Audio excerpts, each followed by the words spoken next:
All right, Shalom, Michael.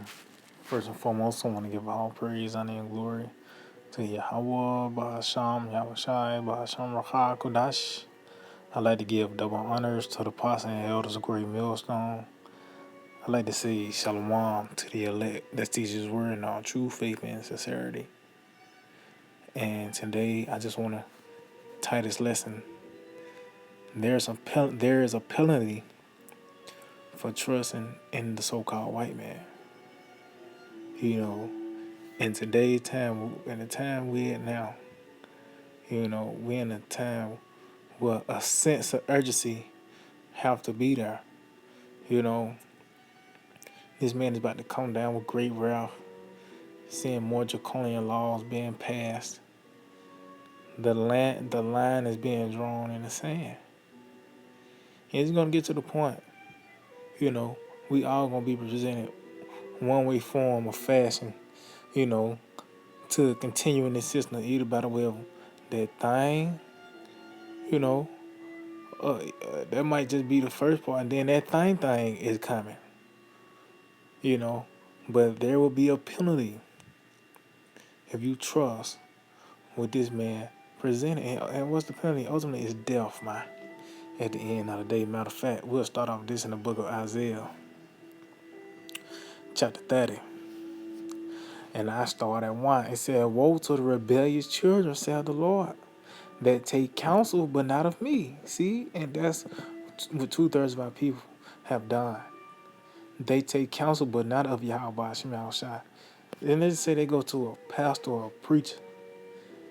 It's really they getting counsel from Esau, because best believe Pastor Pope Chop Jackson is under a 501c3. And he just even a step further, even these Israelite counts, a lot of them is under the 501c3. So you taking counsel, you're not taking counsel of Yahweh Shema Shai. You really taking counsel from Esau. It said, "And that covered with a covering, but not of my spirit." See? That they may add sin to sin. It says that walked to go down into Egypt and have not asked in my mouth. See? So their first reaction is to go to Egypt for help. The first sign of any type of distress or, form of affliction, of pressure, they're going to run to Egypt or run to the so-called white man. And they haven't asked at the mouth of Yahweh Shema Shai. They didn't inquire, through the prophets. So it says to strengthen themselves in the strength of Pharaoh and to trust in the shadow of Egypt. See? So let's see the penalty for that. "Therefore shall the strength of Pharaoh be your shame."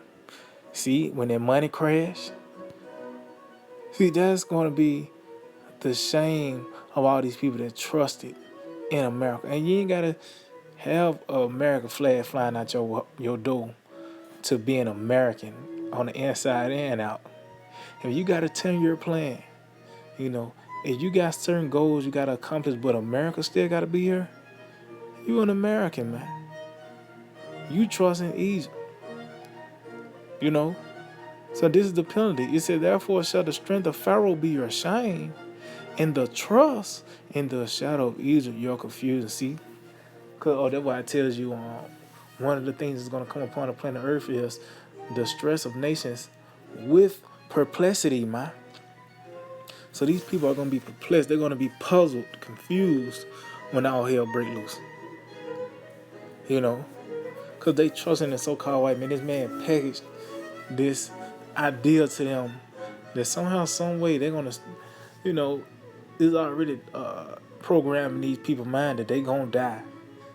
They already got that. That's already the top program. They know they going to die. But the goal is to be the most comfortable till you die. So that way you're going to have a lot of people to take that thing.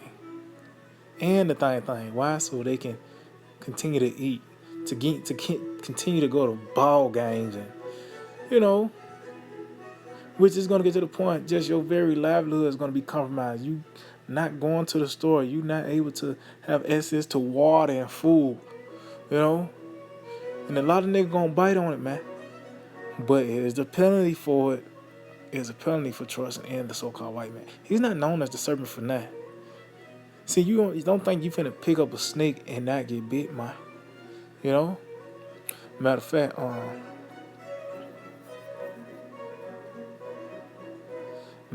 gonna jump down. I jump at verse 7. It says, "For the Egyptians shall help in vain." See, because really the Egyptians can't help themselves. These Americans, starting with these top Edomite elites, all the way down to Joseph Fishpack, the Lord have decreed, destruction upon this place. So there's no reneging that decree, man. So if these Egyptians in trouble, how much more these niggas that trust in the Egyptians or the so-called white man? How much more you niggas in trouble, man? It says, "For the Egyptians shall have been vain, and to no purpose." See? "Therefore have I cried concerning this. Their strength is to sit still." And how the Lord crying, he's crying out concerning this matter is through the prophets. The prophets are declaring that ultimately Egypt is about to be overthrown. And everyone that's with that. It says, "Now go write it before them in a table and note it in a book, that it may be for the time to come, forever and ever." It said that this is a rebellious people, lying children that will not hear the law of the Lord. See, and that's the bridge. Once this word is on display, is either you're gonna believe it or not. But the penalty for you not believing, also you die, because you have a lot of niggas that talk about the law, this law, that. Well, it's a law on faith. Matter of fact, let's get that. Romans 3:27, it reads, "Where is boasting then? It is excluded. By what law? Of works? Nay, but by the law of faith." See? So it's an actual law of faith, and you not believing. It tells you that in the book of 2nd Ezra, the 15th chapter, the unfaithful shall die in their unfaithfulness. So you breaking the law of faith means you gonna die, man. So, but when this message is on display, is either you're gonna believe it or not. And for the ones that understood, now they're gonna reject it, man. And that's how we know who a nigga is. When this word is on display and they despise the word, they would not hear. And they just say they sitting in the council the whole time, but they didn't understand. That's a nigga, because it tells you wisdom shall not enter into a malicious soul. Verse 10, Isaiah 30:10 said, "We say to the seers, see not, and to the prophets, prophesy not unto us right things, speak unto us smooth things, prophesy to see." And that's what Jake wanted her. That this place is going to bounce back.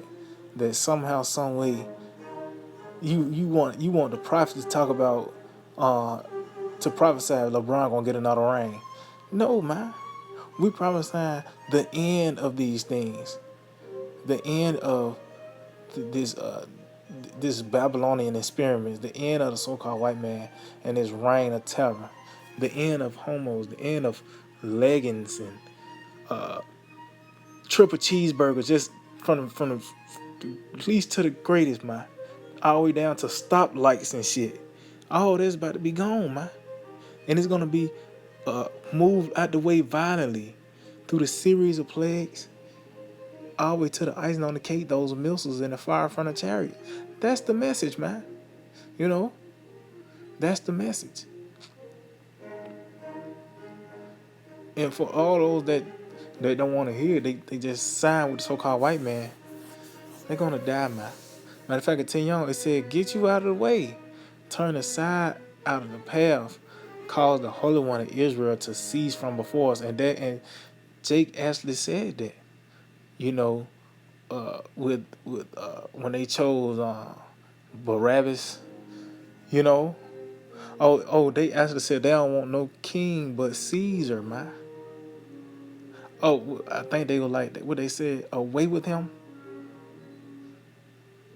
So that played out, and it's and we once again that scenario is playing out to this day. How Shai is being presented, you know, and niggas is rejecting it. Yahweh Shai. They rejecting life. They actually is cleaving towards death. Because when Yahweh Shai is presented, a nigga will run to Esau, man. You know? Because ultimately, matter of fact, let's get it. This is the book of Proverbs 8 and I just get to the point, verse 35. It says, for whoso find of me, find of life. See? And this is Solomon. Well, as we know, that's our Lord Yahweh Shai in reincarnation. It said, whoso find of me, find of life. And really going to that word find, it ultimately goes into understand. That's why I tell you that man, he found a pearl of great price.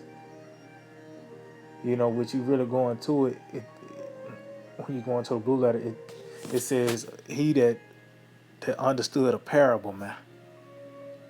You know, so we can understand these things.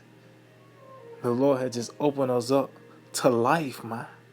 You know, it says, for whoso find of me, find of life, and shall obtain favor of the Lord, which is mercy, preservation. You know, it says, but he that sinneth against me, wrong of his own soul.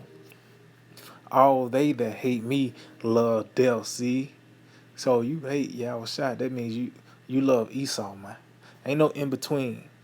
Cause nigga who might say, well, a white man wrote that book, but he an Egyptologist, or you know, he's ascribed to someday Esau pushed out there. Even in that, let's just say he don't have no book to go by. He got the 10-year plan, and it involves America still being here, man. You know, so he still is clinging towards Esau, knowingly or unknowingly. He's cleaving towards death. He's loving death rather than life, man. But that's what happens when you know you trust in Esau. Death follows. So matter of fact, continue on Isaiah 30, verse 12. It said, wherefore thus saith the Holy One of Israel, because ye despise this word. See, so you despising this word and trust in oppression and perverseness and stay there on. See, and that's gonna be the ultimate results of you despising his word. You're gonna lean and trust in oppression and perverseness, which is Esau, the so-called white man, and stay there on. That's why I keep mentioning, 10-year plans, and even just nigga with a 5-year plan. That he's stand there on. He's laying, hanging his hat here. He's trusting in this place. It says this. It says therefore. See the results. That's why I said therefore. This is the results. This iniquity shall be to you as a breach ready to fall, swelling out in a high wall, whose breaking cometh suddenly at an instant. See, so meaning what? The evil is creeping up, but it's gonna get to the point. It's gonna suddenly, hit you, man. But it says swelling out in a high wall, so it's a build up to this destruction, the anguish these people are about to receive, man.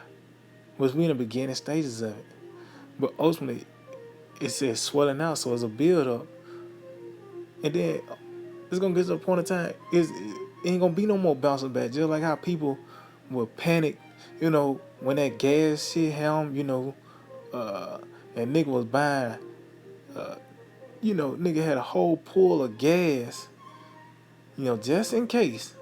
But when everything blowed over 2 weeks later, a nigga back at the club, nigga still doing nigga shit. He bought even more blunts.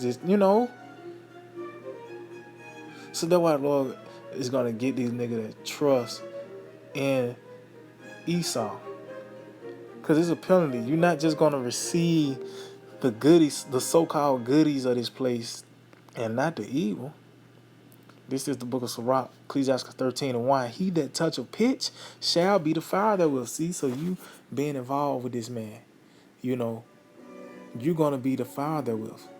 Now you got bacon on your sandwich, or somehow you watching RuPaul Drag Race now, and they're just scratching the surface, man. You're gonna be defiled just like how this man is defiled. You know, when and then anything that's defiled, what you do, you throw it away. You know, you purge it, you burn it. Or it tells you Esau is going. He's like a garment, a bloody garment. And what's the only thing you can do with that is ultimately you just gotta burn it. You know, just like motherfucker that was in war. You even say that, all them stab wounds and just burn it up, man. And that's what's gonna happen to the so-called white man. You know, and the ones that have fellowship with this man. Oh, for Satan and his angels, those minions with this nigga, man. He said, "He that touch a pitch shall be defiled therewith, and he that have fellowship with a proud man shall be like unto him." See, so yeah, you might have Jake to experience these so-called goodies of this place, or whatever the case may be. They comfortable to a certain extent. Nigga might have a so-called good job, or you know, he have no complaints about his life. Just a nigga that love America. What's gonna get to the point? You gotta experience the other side of Esau's kingdom, which is destruction, anguish, you know, to be a part of that violent overthrow, which is not gonna be just an overnight thing. We in the beginning stages of it. It's a build up to that day, that perfect day, you know, which includes World War III and the fire from the chariots, man. But it said, you have he that have fellowship with a proud man shall be like unto him. So meaning what? You're gonna have the same fate of this man. You're gonna be, you in the same car with this nigga and it's a hit on him. It don't matter. It ain't like somebody they just gonna be shooting at the front seat. No, they gonna light the whole car up, man. So if you with this devil, you trust this man, you believe everything he packaged and pushed onto you, you gonna die, man. What else? He gonna die. So you don't think you gonna die too? So yeah, I just hope that we're edifying. I want to give all praise, honor, and glory to Yahweh, Ba'ashem Yahushai, Ba'ashem Rakakwadash.